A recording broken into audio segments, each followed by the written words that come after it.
Hello everyone, you're watching To Finest Education and in this video we are going to discuss the important MCQs with explanation of chapter 16, that is a busy month. So let's begin. Question number 1. How many teeth do adults have? तो एक adult के कितने दांत होते हैं? The options are A 12, B 15, C 20 या फिर option D 32. So here the correct answer will be option D, that is 32. So एक adult person के total 32 teeth होते हैं. 16 उनके ऊपरी दांत होते हैं, मतलब ऊपर की तरफ उनके 16 दांत होते हैं, उसी तरीके से नीचे की तरफ उनके 16 दांत होते हैं. तो इन टोटल उनके कितने दांत होते हैं? 32 teeth होते हैं. Moving ahead to the second question. Now the second question is, I sing sweetly but do not make my own nest. I lay eggs in crow nest. Can you tell me who I am? So the meaning of the question is, मैं बहुत मीठा गाता हूँ but मैं अपना घोंसला खुद नहीं बनाता.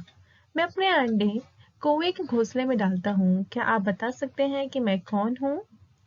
So the options are A coil, B peacock, C owl या फिर D sparrow. So the correct answer is option A, that is coil. So जो कोयल होती है वो अपना घोंसला खुद नहीं बनाती, वो बहुत मीठा गाना गाती है और वो अपने अंडे कौवे के घोंसले में डालती है और जो कौवे होते हैं वो उसे अपना अंडा समझ के उसे पालते हैं. Now let's move to the next question. Now the next question is, which of the following bird make this type of nest as shown here in the picture? So इस तरीके का नेस्ट कौन सी बर्ड बनाती है? Option में से ये आपको बताना है. Option A weaver bird, B tailor bird, C pigeon या फिर डी स्पैरो. सो इसका करेक्ट ऑप्शन होगा option B, that is tailor bird. So, tailor bird uses its sharp beak to stitch together leaves to make nest. तो वो क्या करते हैं, जो टेलर बर्ड होते हैं, जैसे कि टेलर क्या होते हैं, कपड़े सिलते हैं, उसी तरीके से टेलर बर्ड जो होते हैं वो पत्तों को सिलते हैं अपने शार्प बीक से. उनकी बहुत शार्प बीक होती है जिससे कि वो क्या करते हैं, इस तरीके से पत्तों को स्टिच करके अपना घोंसला बनाते हैं. नॉर्मली जो चीजें होती हैं वो तो सूखी लकड़ियाँ, घास फूस, इन सारी चीजों का यूज करके नेस्ट बनाती हैं, लेकिन ये बर्ड जो होते हैं ये पत्तों को सिल के अपना घोंसला बनाते हैं. अब आपको जल्दी से बताना है कि ये वाला घोंसला जो आप यहाँ पे भी पिक्चर में देख रहे हैं, ये घोंसला कौन सी बर्ड बनाती है? जल्दी से कमेंट सेक्शन में जाना और आंसर देना है. एक हिंट देती हूँ, ये जो है, ये घोंसला जो है, ये घोंसला बनाने वाली जो बर्ड है वो इन ऑप्शन में से ही कोई बर्ड का नाम है. तो जल्दी से जाइए कमेंट सेक्शन में और जाके अपना आंसर लिख दीजिए. Moving ahead to the next question. Now the fourth question is, which bird makes a nest in a hole in tree trunk? तो दिए गए ऑप्शन में से ऐसी कौन सी बर्ड है जो अपना घोंसला जो पेड़ के तनों में जो होल होता है उसके अंदर बनाती है? The options are A hen, B owl, C barbet या फिर option D peacock. So the correct answer here will be option C, that is barbet. So as you here can see in the image also, तो जो barbet होती है वो इस तरीके से, जैसे कि आप यहाँ पे होल भी देख पा रहे हैं, इस होल के अंदर अपना घोंसला बनाते हैं. बारबेट या फिर आप कॉमनस्मिथ बोल सकते हैं. So the barbet or कॉमनस्मिथ bird can be heard in summer with its tuck tuck tuck call. It makes its nest in a hole in a tree trunk. तो आप अक्सर जो गर्मियाँ होती हैं उस गर्मियों में आप टक टक टक आवाज इस तरह के पेड़ों पे सुन सकते हैं और ये जो है अपना घोंसला जो है इस तरीके से जो होल है उसके अंदर बनाते हैं. So now let's move to the fifth question. Now the next question is, which of the material is used to make nest? तो दिए गए ऑप्शन में से कौन सा मटेरियल नेस्ट बनाने के लिए यूज किया जाता है? The options are a grass, b dry leaves, c wool या फिर option d all of these. So grass, हाँ घास जो होती है वो भी नेस्ट बनाने के लिए चाहिए, ड्राई लीव्स भी चाहिए, वुल भी चाहिए, तो ये सारी की सारी चीजें चाहिए। तो इस हिसाब से तो सारी चीजें चाहिए, तो यहाँ पे करेक्ट ऑप्शन जो होगा ऑप्शन डी हो जाएगा, that is all of these. So here you can see even in the image also, जो घास होती है, ड्राई लीव्स होती हैं, फेदर्स होती हैं, flowers, mud, wool, dung and spider webs, इस सारी चीज़ों का यूज करके जो बर्ड होती हैं वो अपना घोंसला बनाती हैं। So basically these are basically called as the material used for making nest. Now let's move to the next question. Now the sixth question is, why do squirrels keep on gnawing on things like this? So as you can see here in the image also, in the similar way squirrel always keep on gnawing on things like this, right? So what's the reason behind that? This is what we have to find out. So the options are A, to catch their prey, option B, to swim in water, C, to keep their teeth away from becoming long, या फिर option D none of these। है ना, तो वो हमेशा अपने जो दांत हैं इस तरीके से हमेशा आप देखोगे चलाते रहते हैं। क्यों? अपने प्रे को पकड़ने के लिए, वाटर में स्विम करने के लिए, अपने दांतों को बड़े होने से रोकने के लिए, या फिर इनमें से कोई भी कारण सही इसका रीजन नहीं है। सो यहाँ पे इसका करेक्ट आंसर जो होगा वो होगा option C, to keep their teeth away from becoming long. क्या होता है कि जो उनका टीथ होता है ना, वो थ्रू आउट द ईयर जो है वो बढ़ता रहता है, तो वो इस तरीके से नॉइंग करते रहते हैं चीजों के ऊपर ताकि उनके टीथ जो है वो बड़े ना हो सकें। Now let's move to the next question. Now the seventh question is, cats have sharp teeth. Why? So friends, as we already know that the cats have sharp teeth like this. But the question is why? The options are to hold branch, B, to jump, option C, to swim in water, या फिर option D, to tear and cut meat.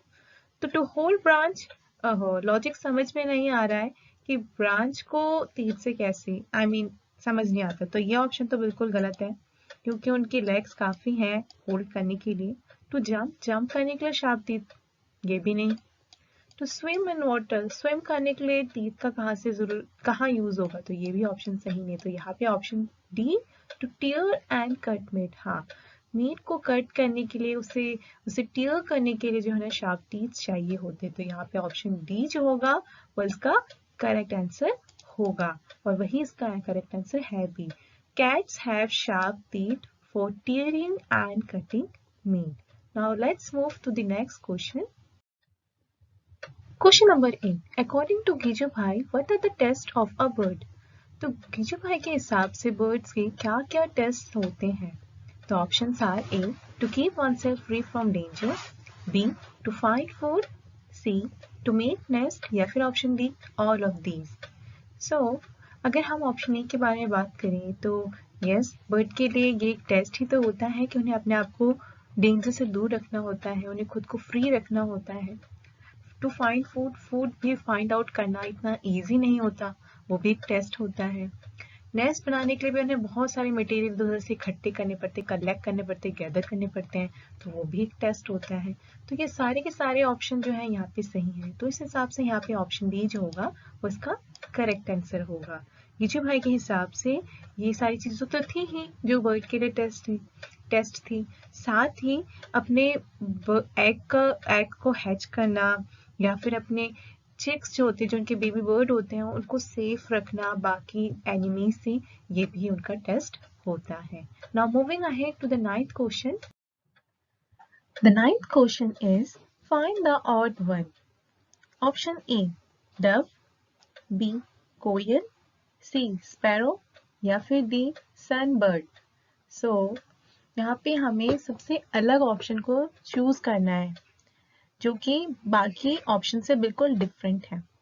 सो अगर मैं Dove देखूं, कोयल देखूं, and then sparrow and then sunbird, तो इसमें मुझे सबसे डिफरेंट तो कोयल लगता है, और इसका करेक्ट आंसर भी कोयल ही है, दैट इज ऑप्शन बी। अब ऐसे क्यों? क्योंकि अगर आप डव देखें, स्पैरो देखें या सनबर्ड देखें कि सभी जो बर्ड्स होते हैं ये पेयर्स में, मतलब कि male bird and female bird दोनों इस तरीके से मिलके नेस्ट बनाते हैं, अपना घोंसला बनाते हैं। लेकिन कोयल एक ऐसा बर्ड है जो कि अपना घोंसला बनाता ही नहीं है। वो अपना जो अंडा है वो कौवे के घोंसले में डालता है, जैसे कि हमने पिछले क्वेश्चन में भी डिस्कस किया।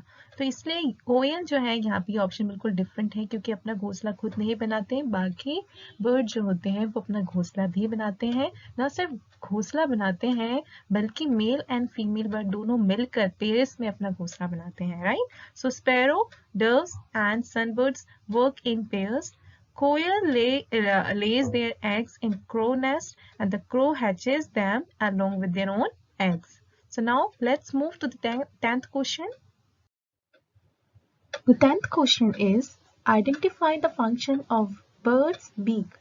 So birds के जो beak होती है उसका क्या function होता है, आपको दिए गए options में से identify करना है. The options are to capture food, option B to swim in water, option c both a and b, या फिर option D to identify the root.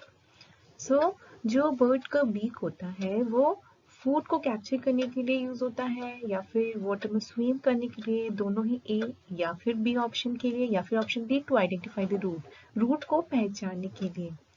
सो अगर हम बर्ड की बीट के बारे में बात करें, बीक के बारे में, so here you can see in this picture, आप यहाँ पे बर्ड का बीक देख सकते हैं, जिसका यूज वो करते हैं, किस लिए वो यूज करते हैं इस बीक को, फूड कैप्चर करने के लिए। तो इसलिए यहाँ पे ऑप्शन ए जो होगा इसका करेक्ट आंसर होगा।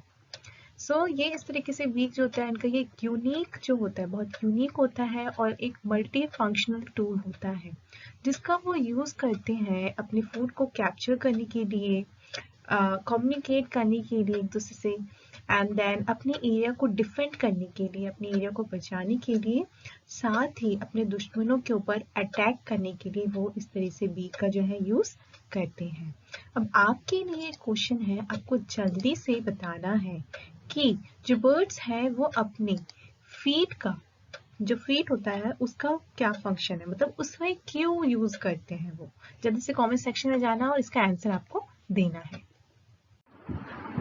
Thanks for watching our video. If you like our video, then hit our like icon, share it with your friends, and if you have not subscribed it yet, then subscribe it for further notifications. See you then next time.